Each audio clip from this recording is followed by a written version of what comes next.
So now find the antiderivatives of these three functions.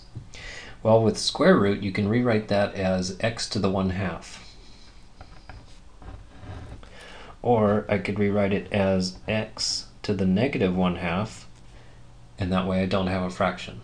This one in the middle is fine, x squared. But the thing is, this is the one case where you don't do that, because what we're going to be doing is the opposite of derivative would mean add 1, this becomes a 3, and then divide by that 3. Well, if we rewrote this one as x to the negative 1, then if you add 1 to the exponent and divide by that number, you would end up dividing by 0. So with this one, you just have to recognize that that came from the derivative of natural log. And it's a good idea, even if you recognize that right off, to just wait until you do all of the integrals and just do them all at once. Okay, so then now we're doing the antiderivative. So this symbol right here is going to disappear, saying we're done integrating. This, if you add 1, it's going to become a 1/2 positive, and then divide by that. So 3, and then it's to the 1/2 and divide by 1/2.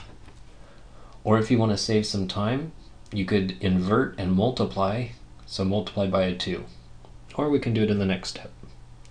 And then this one becomes, adding 1 becomes x to the 3 over 3, and this one becomes natural log of x.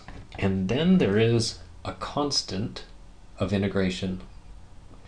So to check your answer, take the derivative of this, it will become that. Take the derivative of this, it will become that. Take the derivative of this, it will become that. And the derivative of a constant is 0, so we don't know what this constant is, but it's there. So this means you invert and multiply, so it's going to be a 6. In here, you can leave it as x to the 1/2, or you can put it back as the square root, whichever you prefer. And then the rest of it's already simplified. Just leave it as it is.